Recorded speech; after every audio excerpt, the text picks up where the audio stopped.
Hi, everybody. Welcome to the fifth module in phase one of our volunteer training modules here at the Wildlife Center of the North Coast.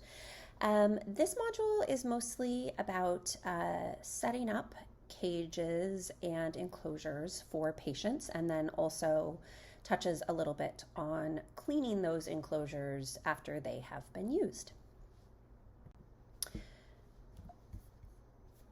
So, let's talk first about cage setups. And the primary thing that there is to consider when talking about cage setups and doing cage setups is choosing the right materials for the patient that's going to be using that enclosure. So we'll talk first about how to determine what goes into a cage setup, and then a little bit about the specifics of cage setups for different patients. So when determining what goes into setting up a cage or an enclosure for a patient, the first thing is if you have questions, you have doubts, you can't quite remember, you can always check a cage that's already set up for that same type of animal. So especially the A-side cages are often kind of default set up for seabirds or sometimes waterfowl in non-avian flu times. So you can always just reference those. I'm also going to be working on putting up some visuals around the clinic that can be referenced as well. But that's kind of when in doubt, go check one that is already set up for what you're trying to do. Generally, any fabric with loops, so like terry cloth, towels, those kinds of fabrics will work okay for seabird or waterfowl housing and setting up their cages, but you're not going to want to use those types of fabrics with raptors.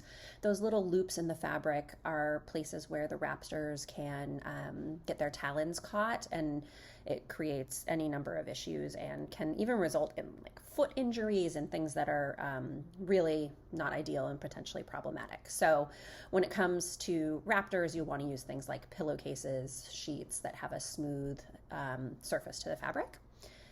And then when setting up a cage, try to have enough material to cover as much surface area as possible. So the more of the cage that is set up so that it is covered, the less of that surface area will have to be cleaned later, right? Because it's not as exposed to all of the potentially yucky things that could get on it. So we'll talk first about raptor cages. So raptors have some particular needs that differ from some of the other types of birds and other patients that we have here at the center. And this is mostly due to the structure of their feet and the way that they use perching. So to set up a raptor cage, I've got a picture example here. You'll begin by laying a towel down on the cage floor and fold that in whatever way you need to be able to cover the entire surface of the cage floor. And then cover the towel with a pillowcase folded as needed to cover the towel. So the pillowcase is going to be the top surface, and you're using a pillowcase there just, because as we talked about, we want to avoid fabric with loops, and the pillowcase is a better surface for foot safety for raptors. Then you'll add perching, which can be found over on the B side of the clinic, and you can always ask staff about what would be ideal for the particular patient that you're housing. Add daisy mat or poultry pad, and then you can talk with the rehabber about foliage and what you might add in terms of enrichment items. All right, large floor cages. I tried to pick a picture of one that was set up and clean, but I obviously I didn't quite hit the mark on that. These are usually used for larger birds with bigger wingspans. Pelicans, eagles, osprey are common floor cage residents, sometimes gulls. It just kind of depends on what we have at any given time and the size of the animal. Some of the animals that use these spaces can be among the messier patients that we have here. So the more that we cover the walls and the floor, the easier cleanup is going to be. So basically, you're looking to cover as much surface area as you can without gaps to ensure that the actual enclosure surfaces stay clean or as clean as they can.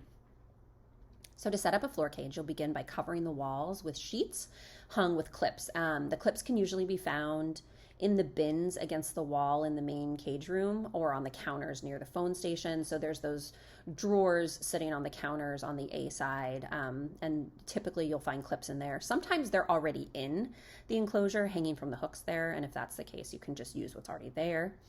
And then you'll cover the floor with as many towels as you need to cover the entire area and leaving no exposed floor surface. Then do a second layer of towels, followed by a layer of sheets. And when you do this layer of sheets on the floor, you'll want to tuck the bottom of the wall sheets under the edges of the floor sheet. And that basically makes it so that there's not a gap there for birds to get underneath. And again, helps keep things clean. And then depending on who's going to be using the enclosure, you may be adding other items as well. So for a pelican, perhaps you'll add a little footstool covered in a towel for it to perch on. If it's a bird that needs to be fed by, eating out of a tub of water, you might have a tub of water in there. So that'll all kind of depend on the specifics of the animal using the space, and that's something you can get guidance from the rehab staff about. Okay, for passerine species or songbird species, and sometimes little owls, like when we get pygmy owls, we keep small cages around the clinic. So you'll find there's often some in the small cage room and sometimes on the B side counters. And these are movable cages that we can kind of locate in different areas depending on our needs. Typically, these are going to get a couple layers of pillowcases laid on the bottom so that the surface area of the bottom of the cage is covered with pillowcase and you don't have any exposed surface, exposed wood there.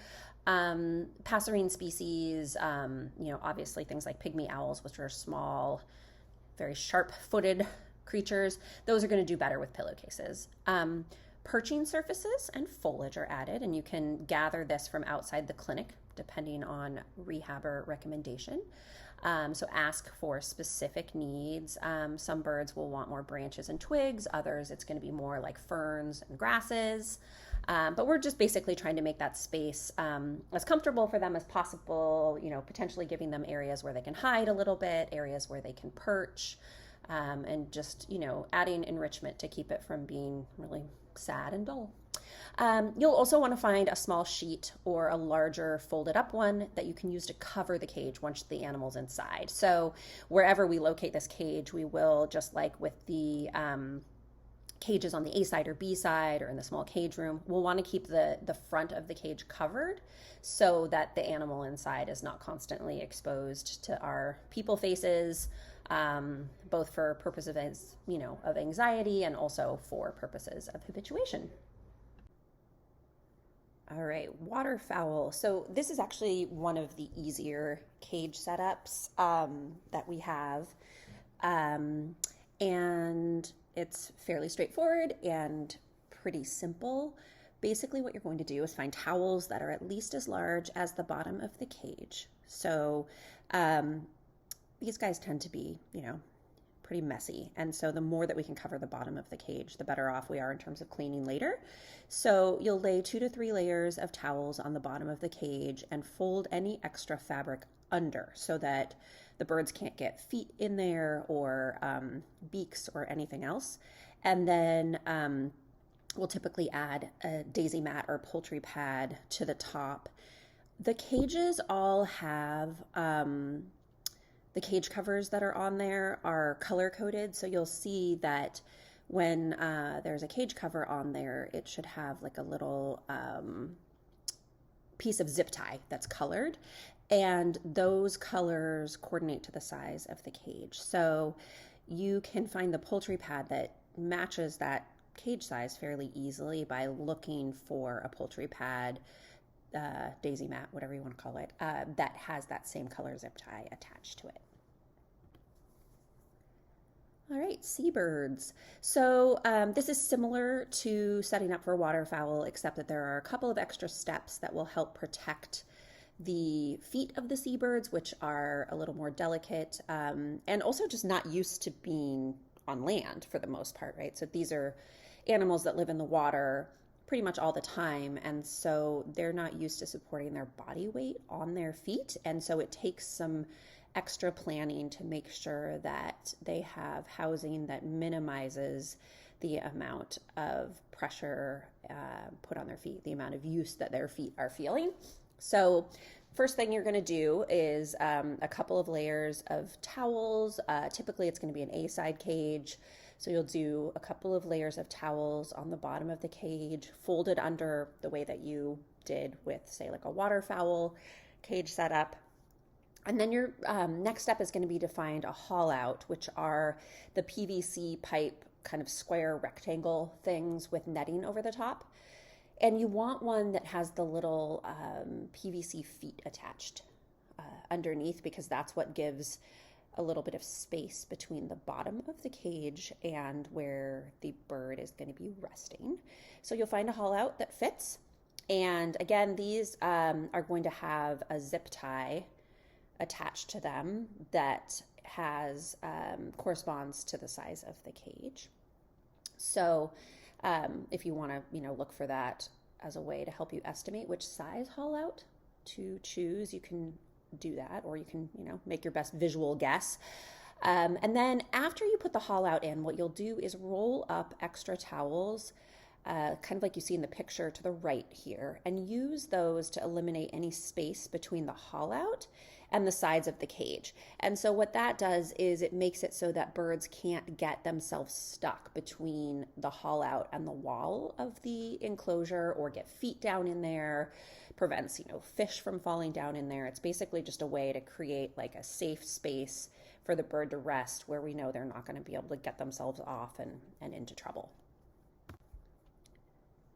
Okay, and the last thing to kind of say about enclosures and cages is some information about cleaning and sanitizing enclosures. So basically, anytime an enclosure has been used, before we're going to reuse it, we need to clean it well. This is obviously like especially true when we've had animals that maybe, rather than having injuries, were sick with something, or maybe we weren't totally sure why they ended up coming to us dehydrated or emaciated, that kind of thing. And maybe there's something going on there. Parasites are obviously always a concern. So what you will do is begin by taking out anything in the enclosure. So that's going to be towels, sheets, any materials that were in there. That will also include perching, branches, food bowls, all of it. So, dirty stuff will go into laundry carts, into the kitchen, into the garbage as needed. And make sure that when you're taking sheets and towels and bedding out, you're sorting them into the right laundry cart according to how much cleaning they're going to need. Then you'll either spray down the inside of the enclosure with Kenasol if it's not, super gross, or honestly, like this works pretty well just as a cleaner. So you can spray down Kenasol, or you can use a bucket of soapy water, Dawn in some hot water and a sponge to wipe down the surfaces of the enclosure. We're basically at this point trying to make sure that there's no debris or any kind of like visible dirt on the walls or floor or even ceiling of the enclosure. You'd be surprised what you find when you look up. Then use clean hot water and a sponge to wipe down the surfaces of the enclosure to remove all of that. So like use the Kenasol or the soapy water to like loosen it all up. Use clean hot water to get rid of it. The little buckets and sponges and things for doing this are over by the sink that is in the main cage room between the door to the exam room and the door to the break room. You'll see little green buckets and sponges. Once the enclosure is clean, you'll spray the entire thing with Kenasol and allow it to sit for 10 minutes. And this is true even if you did your kind of first cleaning pass with Kenasol. You're going to use Kenasol a second time once there is not any debris, dirt, organic material, because in order for Kenasol to work as a sanitizer, there needs to be nothing on the surface that is a potential contaminant. After 10 minutes, you can wipe down the surface of the enclosure, removing all the Kenasol, and you should have a clean, shiny, lovely enclosure that can be set up for the next potential resident. And that's it for this module. So this is all about kind of how to get things ready for animals and clean up after they're finished using them. And thanks for listening.